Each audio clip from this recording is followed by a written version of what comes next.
संसद के शीतकालीन सत्र का आज दूसरा दिन लोकसभा राज्यसभा में जमकर हुआ हंगामा। राज्यसभा की कार्रवाई कल तक के लिए स्थगित।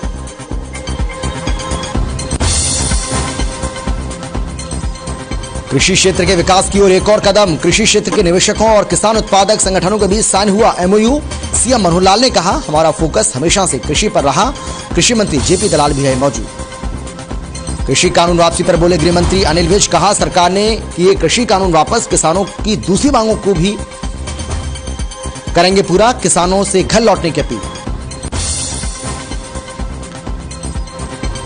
दिल्ली में साधना टीवी को मिला हिंदी गौरव सम्मान। केंद्रीय मंत्री पुरुषोत्तम रूपाला ने साधना ग्रुप के सीएमडी राकेश गुप्ता को दिया सम्मान। धार्मिक टीवी चैनल्स में आज भी नंबर 1 है साधना टीवी। चीन के गांव पाई में दिखा रफ्तार का कहर। 2 कारों की टक्कर में 4 बारातियों समेत 6 लोगों की मौत, 4 घायल। घायलों को कराया गया इलाज के लिए भर्ती। और रतिया में एक बाइक पर सवार 6 युवकों को पुलिस ने सिखाया सबक। बस स्टैंड इलाके में बीच सड़क पर बनाया मुर्गा।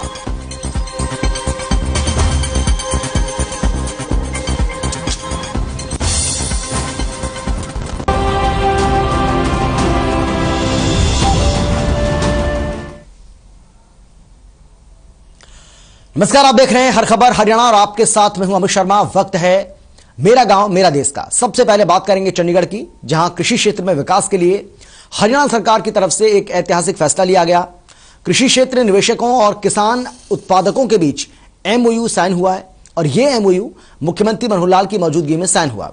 इस बीच कृषि मंत्री जेपी दलाल भी मौजूद रहे। वहीं सीएम मनोहर लाल का बयान जो आया उसमें उन्होंने कहा है कि हमारा फोकस हमेशा से कृषि पर रहा है। एफपीओ का कॉन्सेप्ट छोटे किसानों के लिए फायदेमंद है। 600 एफपीओ अभी तक बन चुके हैं और इसी के साथ सीएम ने यह भी कहा है कि 2022 तक 1000 एफपीओ बनाने का टारगेट है।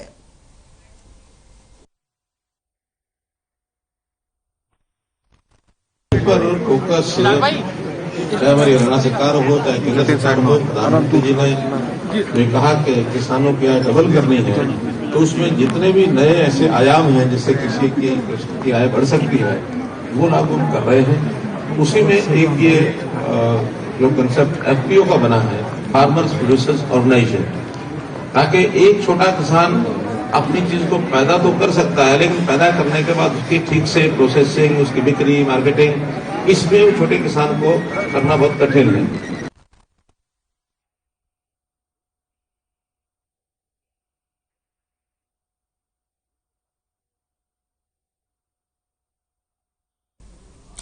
और अब खबर अंबाला से है, जहां ओमिक्रॉन वेरिएंट के हरियाणा से फैलने की स्थिति से निपटने को लेकर हरियाणा के गृह और स्वास्थ्य मंत्री अनिल विज ने प्रतिक्रिया दी है। उन्होंने कहा है कि हरियाणा स्वास्थ्य विभाग की तैयारी पूरी है।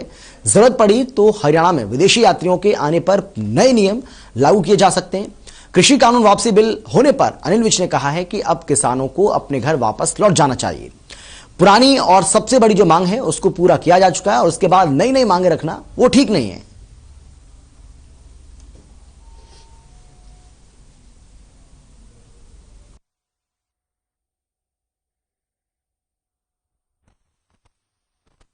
मुख्य रूप से जब ये किसान आंदोलन आरंभ हुआ था तो वर्ष भर इन्होंने एक ही बात कही थी कि 3 कानून वापस हो जाएं तो हम अपने घरों को चले जाएंगे। और प्रजातंत्र का बहुत ही स्वस्थ नमूना पेश करते हुए प्रधानमंत्री जी ने इन 3 कानूनों को वापस कर दिया। लोकसभा में भी इनको रिपील करने का बिल पास हो गया। अब कोई वजह नहीं रह जाती कि ये अन्य नई नई मांगों को लेकर आंदोलन को जारी रखें। जो इनकी अन्य मांगे हैं उसके लिए भी कृषि मंत्री नरेंद्र तोमर जी ने एक कमेटी बनाने के लिए कह दिया है,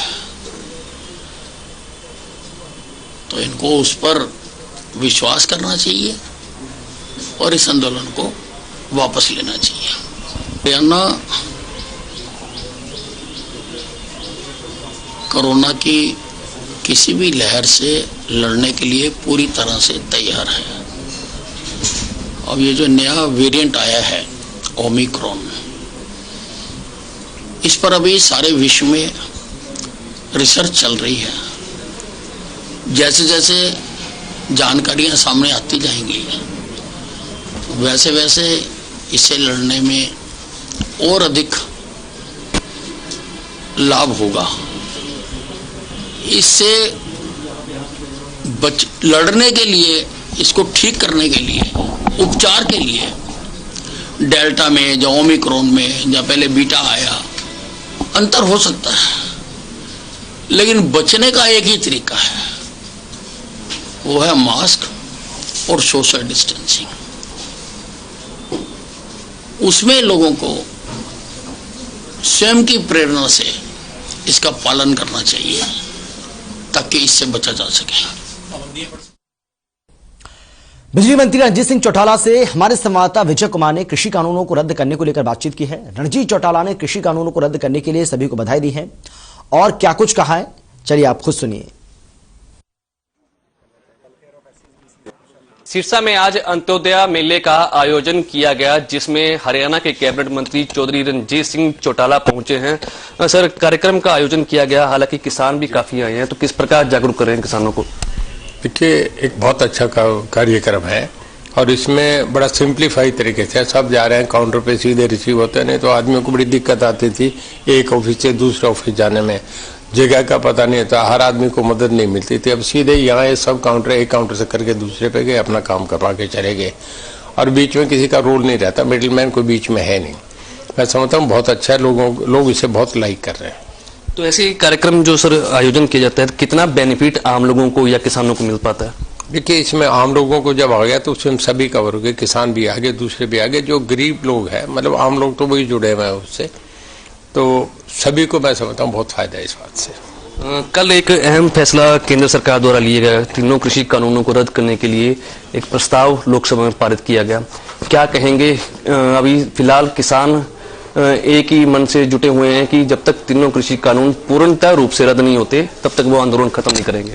ये एक ऐसा इशू है जिसपे नेगेटिव पॉजिटिव पे नहीं जाके मेरा ये मानना था कि 1 साल से लंबित था और आम आदमी, दिल्ली के आदमी भी 2.5 करोड़ लोगों को बड़ी मुश्किल थी। कभी ऐसा हुआ नहीं था, पहली बार ऐसा होता है। इवन ब्रिटिश टाइम में भी, कभी मुगल पीरियड में भी दिल्ली के रास्ते कभी बंद नहीं हुए थे। लोगों को 1 साल से अंदर जो थे उन्हें भी काफी दिक्कत थी। आप लोग जाते थे तो भी कहीं साइड से कोई वाया गुड़गांव, कहीं यूपी यूं जाना पड़ता था। तो आम लोग चाह रहे थे कि ओपिनियन बना था ये खत्म हो। किसान भी चाह रहे थे, 90% ये चाह रहे थे कि हमारा जल्दी कोई समाधान निकले। मेन मुद्दा जो था वो एक्ट का था, इसी करके आंदोलन शुरू हुआ था और इसको जब एक्ट वापस हो गए तो मैं समझता हूँ मुख्यतः मुद्दा तो खत्म हो गया। अब किसानों को एक बार चले जाना चाहिए। उसके बाद अगर कोई बात है तो सरकार से तो 12 महीने मांगे मानी जाती है। कोई बात हो तो अपनी रीजनेबल बात लेके जाए। अभी कुछ और बातें जो कह रहे हैं उससे कोई सुन रहे हैं, कोई कमेटी बनेगी, ये प्रधानमंत्री जी का फैसला, भारत सरकार का फैसला है। उसमें दोनों पक्ष से किसान भी होंगे, कोई आपस में होगा तो आर्गू हो सकता है, वो भी करें ये भी करें। कोई म्यूचुअली एग्रीड कोई बात होगी तो हमेशा होता रहे। सर, एक अंतिम सवाल पूछना चाहूंगा। एमएसपी की जो कानून बनाने की मांग किसान लगातार कर रहे हैं, उनकी मांग है कि तीनों कृषि कानून तो रद्द होने वाले हैं, एमएसपी पर जल्द कानून बने, क्या कहेंगे? कानून तो रद्द हो गए, कल हो भी गया और उसपे कांग्रेस ये कह रही थी कि चर्चा नहीं हुआ। जब कानून रद्द ही करने थे तो उसमें कुछ चर्चा की बात नहीं, चर्चा तो 1 साल तक बहुत हो गया था।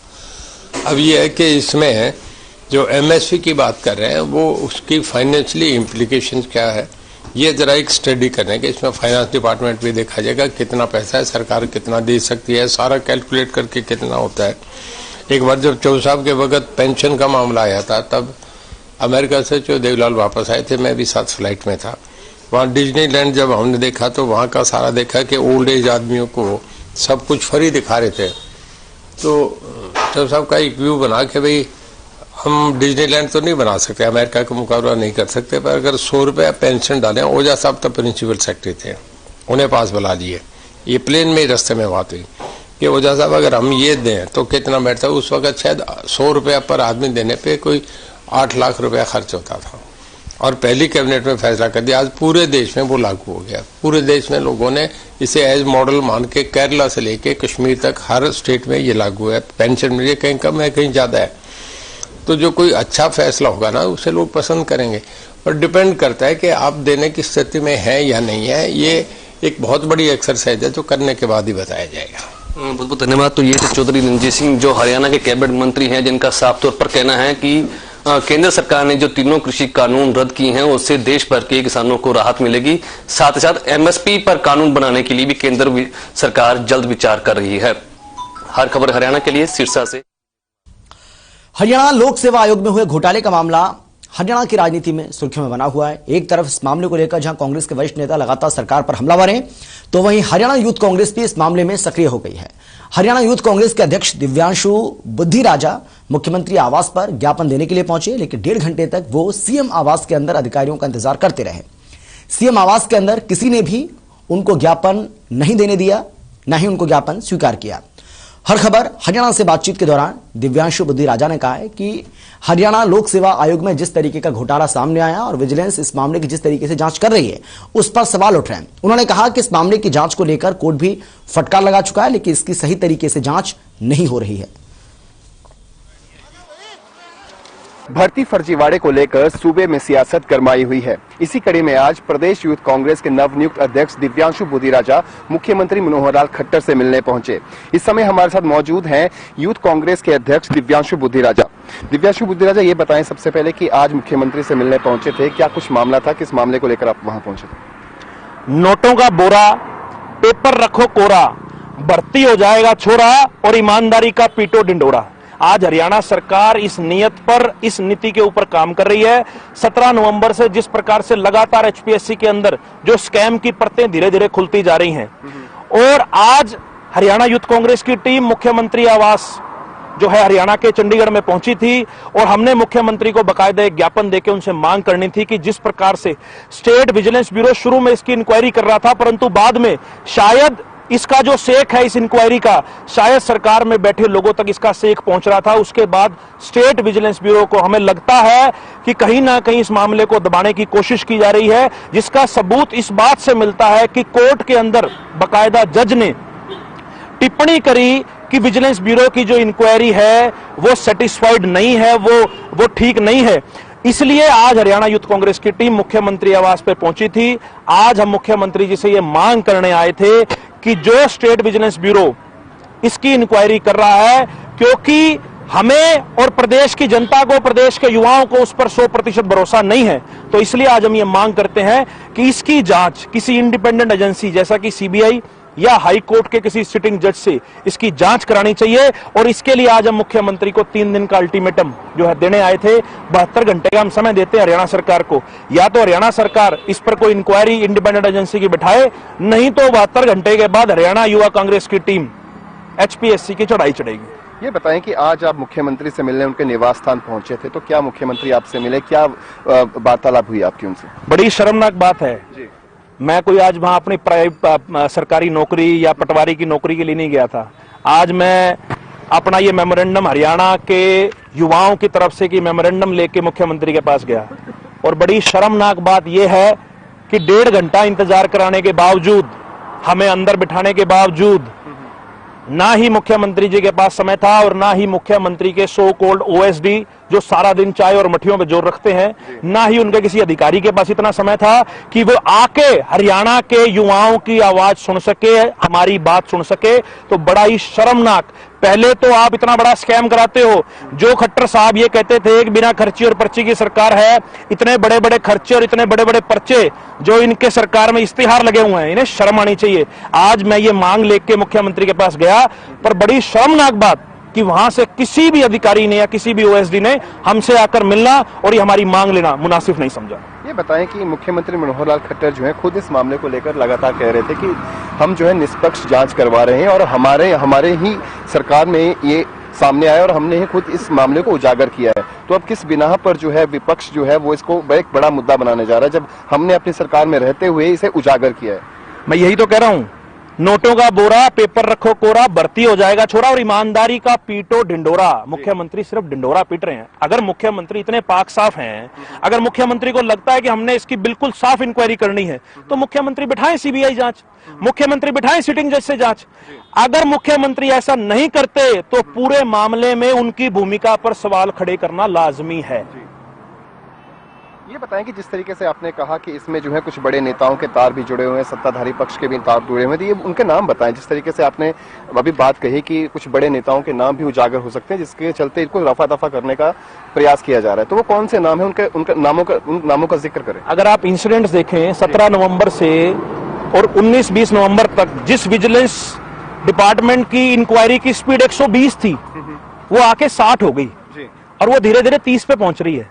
इतने समझदार आप भी हैं, इतने समझदार मैं भी हूं। मैं किसी पर्सनल व्यक्ति पर इस पे टिप्पणी नहीं करना चाहता, परंतु हमें अंदेशा है कि विजिलेंस के ऊपर प्रेशर बनाया जा रहा है, जिस वजह से कोर्ट से भी उन्हें ये टिप्पणी मिली है। ये बहुत बड़ी बात है। इतना बड़ा स्कैम पूरे प्रदेश में आज तक नहीं हुआ। जो खट्टर साहब ये कहते थे कि हमारी सरकार बिल्कुल पाक साफ है, आज खट्टर साहब आप पाक साफ हो तो आपको तो पहले आगे आके, हमारी मांग से पहले आगे आके कहना चाहिए कि भैया मैं कल को मुझे कोई ये मत बोले कि स्टेट डिपार्टमेंट इसकी इंक्वायरी कर रहा है या स्टेट पुलिस इसकी इंक्वायरी कर रहा है। उन्हें तो आगे आकर इसका स्वागत करना चाहिए और सीबीआई या सिटिंग जज जो है हाईकोर्ट के, उनसे इसकी इंक्वायरी करनी चाहिए। जी बहुत बहुत शुक्रिया। तो ये थे हमारे साथ प्रदेश यूथ कांग्रेस के अध्यक्ष दिव्यांशु बुद्धिराजा, जिन्होंने साफ कहा कि यदि सरकार जो है वो इसकी जांच सीबीआई से या फिर हाई कोर्ट के सिटिंग जज से नहीं करवाती है तो आगामी दिनों के अंदर यानी कि 72 घंटों में एचपीएससी कार्यालय का घेराव किया जाएगा। चंडीगढ़ से हर खबर हरियाणा के लिए रवि चंदेल के साथ कैमरामैन किशन की रिपोर्ट।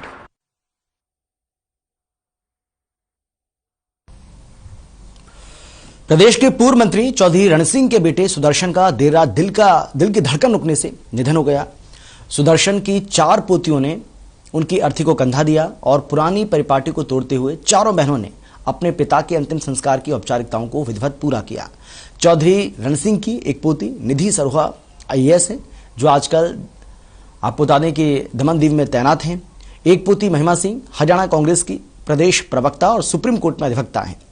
अनुपमा इंजीनियर और सुमेधा पंजाब विश्वविद्यालय में प्रोफेसर हैं। सुदर्शन हरियाणा कांग्रेस के वरिष्ठ नेत्री बिमला सरोहा के पति थे। शहर के गणमान्य लोगों ने पूर्व मंत्री रण सिंह के बेटे सुदर्शन के निधन पर गहरा शोक व्यक्त किया है।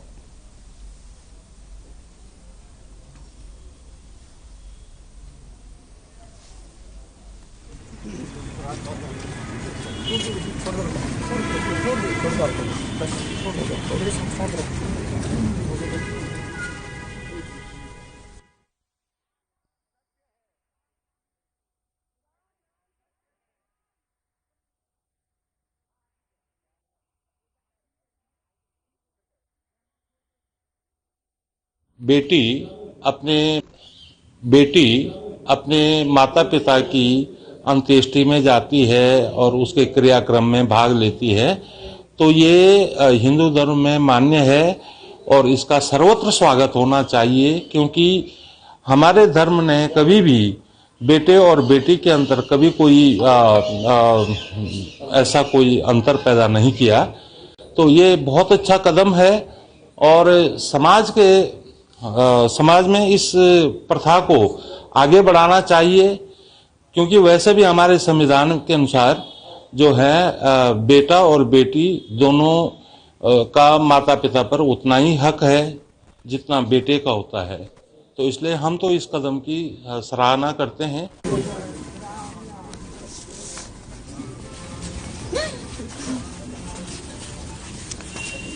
हरियाणा के पूर्व मंत्री चौधरी रण सिंह के बेटे सुदर्शन का, जिस तरीके से हमने आपको बताया कि देर रात दिल की धड़कन रुकने से निधन हो गया।